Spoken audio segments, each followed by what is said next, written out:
अस्सलाम वालेकुम। आज हम स्टार्ट करने जा रहे हैं एक्सरसाइज 1.1 क्लास 9th की। इसका पहला क्वेश्चन है find the order of the following. हमारे पास ये मैट्रिसेस हैं, matrix A B C D E F G और एच। हमने इनके ऑर्डर बताने हैं। ऑर्डर का मतलब क्या है?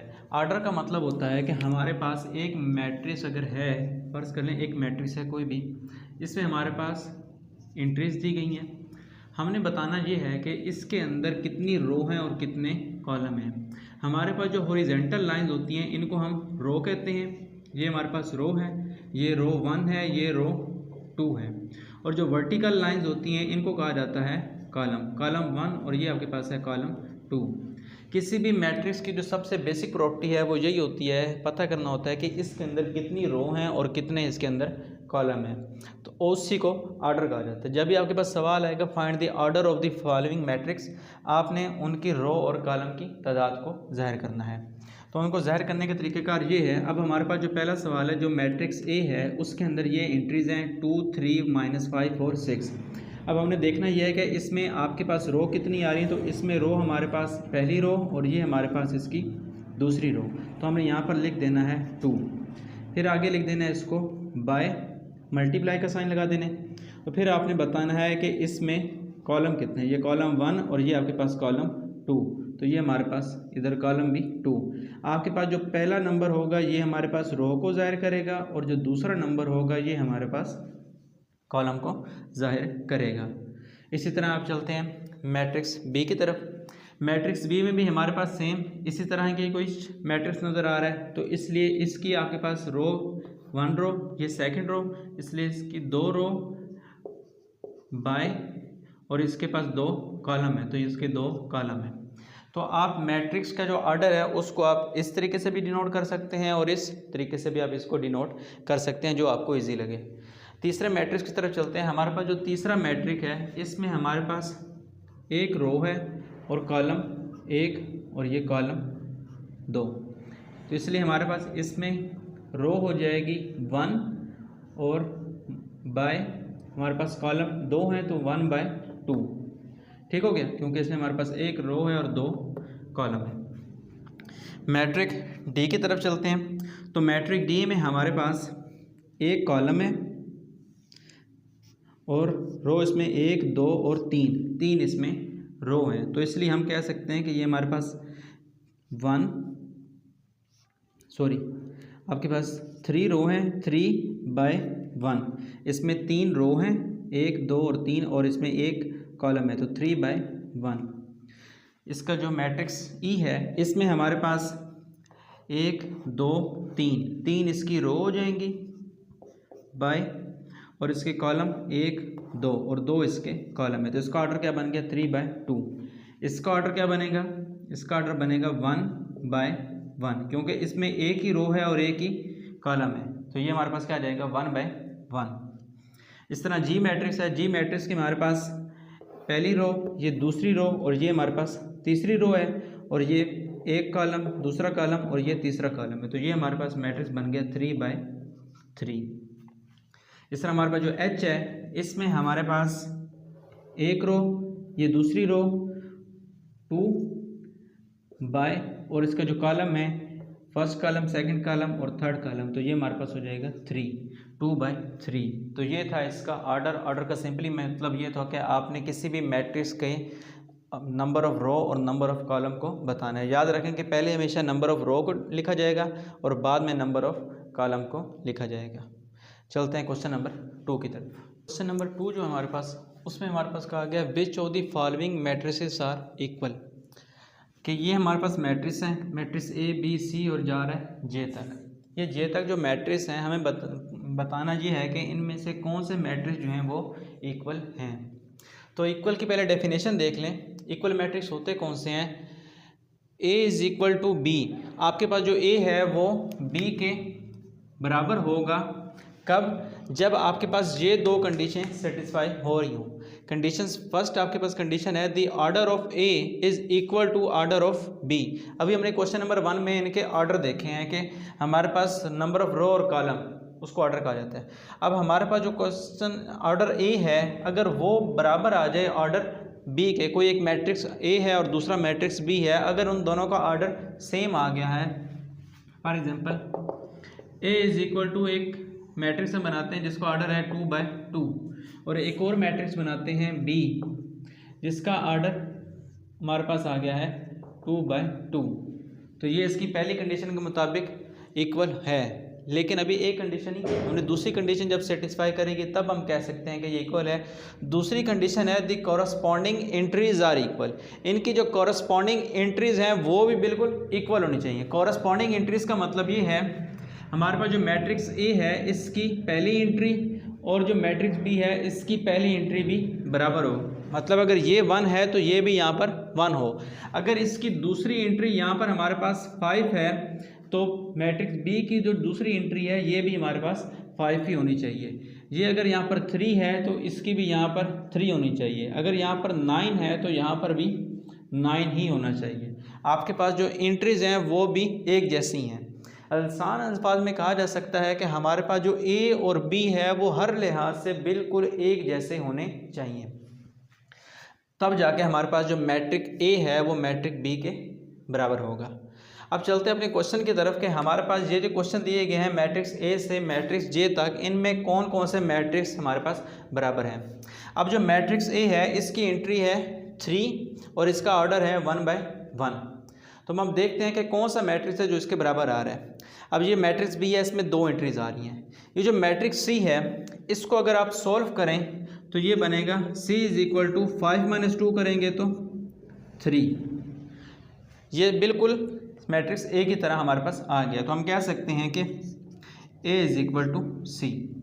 इन सारों में से हमारे पास A और C आपके पास क्या है, बराबर आ रहे हैं। अब देखते हैं मैट्रिक्स B। आपके पास B की एंट्रीज हैं 3 और 5 और D की एंट्री है 5 और 3, तो ये बराबर नहीं होंगे। क्यों बराबर नहीं होंगे? क्योंकि हमने यहाँ पे डेफिनेशन में वर्ड पढ़े कॉरस्पॉन्डिंग एंट्रीज। कॉरस्पॉन्डिंग एंट्रीज का मतलब यही होता है कि इसकी पहली उसकी पहली, इसकी तीसरी और उसकी तीसरी, इसकी चौथी और उसकी चौथी एंट्री। कॉरस्पॉन्डिंग का मतलब ये है, अगर मैं आपसे ये कहूँ कि मेरा ये लेफ्ट हैंड है, इसके कॉरस्पॉन्डिंग अपना आप लेफ्ट हैंड राइज करें तो आप इसके कॉरस्पॉन्डिंग अपना लेफ्ट हैंड ये राइज करेंगे, राइट नहीं राइज करेंगे। इसलिए हमारे पास जो कॉरस्पॉन्डिंग एंट्रीज हैं वो हमारे पास बराबर होनी चाहिए। तो हमारे पास जो मैट्रिक्स बी है ये इसके बराबर तो नहीं हो रहा, तो और देखते हैं किसके बराबर होगा। तो हमारे पास जो जी है अगर ये देखा जाए तो ये भी इसके बराबर नहीं आ रहा। हमारे पास आई को देखते हैं, तो आई हमारे पास है 3 और 3 + 2 5, तो हमारे पास ये और ये वाला बिल्कुल सेम आ गया है। तो हम कह सकते हैं कि हमारे पास I is equal to B या B is equal to I, तो हमारे पास B is equal to I ये इक्वल आ गया। C हमने A के साथ कर लिया था। अब आप D को देखें तो D आपके पास है 5 3 और हम देखें तो 5 3 हमारे पास कोई बना रहा है, तो D के लिए हमारे पास कोई मैट्रिक्स नहीं है, तो D हमारे पास वैसे का वैसे ही रह जाएगा। D किसी के भी इक्वल नहीं आ रहा। अब अगर E को देखें तो E में हमारे पास है 4 0 6 2। अब हमारे पास 4 किस में बन रहा है? अगर हम H को देखें तो यह भी 4 0 6 2 बिल्कुल बराबर आ गया, तो हम कहेंगे E is equal to H। क्या और भी कोई मैट्रिक्स बराबर हैं? क्योंकि ज़रूरी नहीं है कि 2 मैट्रिक्स बराबर हों, 2 से ज़्यादा भी बराबर हो सकते हैं। इसलिए आपके पास अगर इसको देखें सॉल्व करें तो ये हमारे पास बनेगा 2 + 2 4 2 - 2 0 2 + 4 6 2 + 0 2। ठीक हो गया? तो हमारे पास ये और ये बिल्कुल सेम आ रहे हैं, तो इसका मतलब है E बराबर है H के और H बराबर है J के, तो ये तीनों मैट्रिक्स एक दूसरे के बराबर आ गए। अब आगे देखें F हमारे पास है 2 और 6। अब देखें 2 और 6 हमारे पास कोई मैट्रिक्स है। अगर आप G को देखें, इसको सॉल्व करें, ये हमारे पास होगा 3 - 1 2 3 + 3 6। इसका मतलब है हमारे पास जो F है वो इक्वल आ रहा है G के, F is equal to G। ये था हमारे पास क्वेश्चन नंबर 2, जिसमें हमने सिर्फ ये पता करना था कि हमारे पास कौन सा मैट्रिक्स इसके इक्वल आ रहा है, तो उसकी ये 2 कंडीशंस सेटिफाई हमने करवानी थी। अब चलते हैं क्वेश्चन नंबर 3 की तरफ।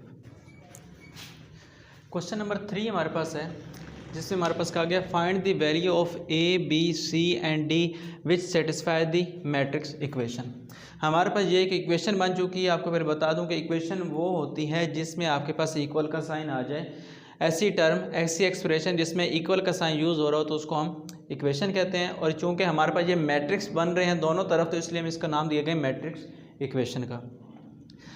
और अब इक्वल जो है वो इस चीज़ को भी जाहिर कर रहा है कि हमारे पास ये मैट्रिक्स बिल्कुल इसके इक्वल है। इसका मतलब ये है कि इसका आर्डर और इसका आर्डर बिल्कुल सेम होगा और इसकी जो एंट्रीज़ हैं वो इसकी एंट्रीज़ के बिल्कुल बराबर होंगी।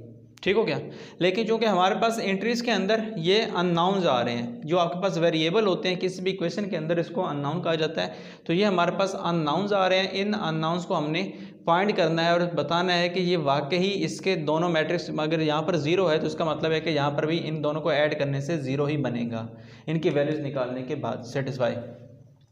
तो चलते हैं, सॉल्व करते हैं। हमारे पास क्योंकि ये बिल्कुल इक्वल हैं तो इसका मतलब है कि इसकी कॉरस्पॉन्डिंग साइड बिल्कुल इक्वल होंगी। इसकी जो पहली एंट्री है वो है a + c और इसकी जो पहली एंट्री है वो है 0, तो a + c बराबर आ गया 0 के। इसकी जो दूसरी एंट्री है वो हमारे पास है a + 2b और इसकी जो दूसरी एंट्री है वो हमारे पास है -7 की। इसकी जो तीसरी एंट्री है वो बराबर है, वो है c - 1 जो कि बराबर आ रही है किसके, 3 के। चौथी एंट्री जो है वो है 4d - 6 इक्वल हो रही है 2d के। अब हमने क्या किया, मैट्रिक्स से इसको अलजेब्रिक फॉर्म में कन्वर्ट कर दिया। तो हमारे पास इसको नाम दे इक्वेशन नंबर 1 का, इक्वेशन 2 का, इक्वेशन 3 का और इक्वेशन 4 का। ये हमारे पास 4 इक्वेशन बन चुकी हैं। अब चूंकि जो पहली इक्वेशन है इसमें दोनों ही अननोन आ रहे हैं तो इसलिए इसको सॉल्व करना पॉसिबल नहीं है। जो दूसरी है इसमें भी दोनों ही अननोन आ रहे हैं, इसलिए इसकी वैल्यू फाइंड करना भी पॉसिबल नहीं है। जो तीसरी वैल्यू है इसमें सिर्फ एक ही अननोन है, सिर्फ एक ही वेरिएबल यूज़ हो रहा है, बाकी दोनों कांस्टेंट टर्म्स यूज़ हो रही हैं। तो फ्रॉम इक्वेशन 3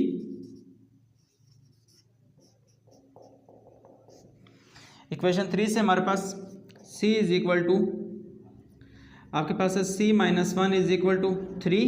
ये -1 अगर इस तरफ शिफ्ट करें तो ये आपके पास हो जाएगा 3 + 1। इस तरफ माइनस था तो इस तरफ आके प्लस हो गया। तो c = 4। हमने ये निकाली वैल्यू c की। अब जो हमारे पास c की वैल्यू निकल आई है ये हम इन 4 इक्वेशंस में से किसके अंदर यूज़ कर सकते हैं, इन 3 में से। इसको तो हमने यूज़ कर लिया है, बाकी 1, 2 और ये 3, इन 3 में से। तो हमारे पास जो पहली इक्वेशन है इसमें a + c आ रहा है, तो इसका मतलब है कि हम c की वैल्यू इक्वेशन नंबर 1 के अंदर यूज़ कर सकते हैं। Put c = 4 in equation 1। Equation 1 के अंदर हम पुट करेंगे। हमारे पास इक्वेशन 1 है a + c की जगह पे लिखेंगे 4 = 0, a = -4। 4 को इधर शिफ्ट करेंगे तो माइनस हो जाएगा। ये हमारे पास आ गई a की वैल्यू। अब हमारे पास a की वैल्यू आ गई है, इस a की वैल्यू को हम इक्वेशन नंबर 2 के अंदर यूज़ कर सकते हैं। तो हमारे पास इक्वेशन 2 है, put a = -4 in equation 2। Equation 2 आपके पास a की जगह लिखेंगे -4 + 2b = 7। अब इसमें हमारे पास सिर्फ एक ही वेरिएबल रह गया, इसको लिखें 2b = 7। सॉरी ये -7 है, -7। और ये जो -4 है जब इसको इस तरफ शिफ्ट करेंगे तो ये हो जाएगा +4। अब -7 और +4 को जब सॉल्व करेंगे तो ये हो जाएगा -3। ये आपके पास है 2b के साथ मल्टीप्लाई हो रहा है, इस तरफ जाएगा तो डिवाइड हो जाएगा, -3 / 2। तो ये हमारे पास वैल्यू आ गई b की। ठीक, अब हमारे पास a, b और c की वैल्यू निकाल ली है। अब इक्वेशन 4 में अगर देखें तो इक्वेशन 4 में भी एक ही अननाउन, एक ही वेरिएबल यूज़ हो रहा है, इस तरफ भी डी है और इस तरफ भी डी है, तो हम इक्वेशन 4 को ही डायरेक्ट सॉल्व कर सकते हैं फ्रॉम इक्वेशन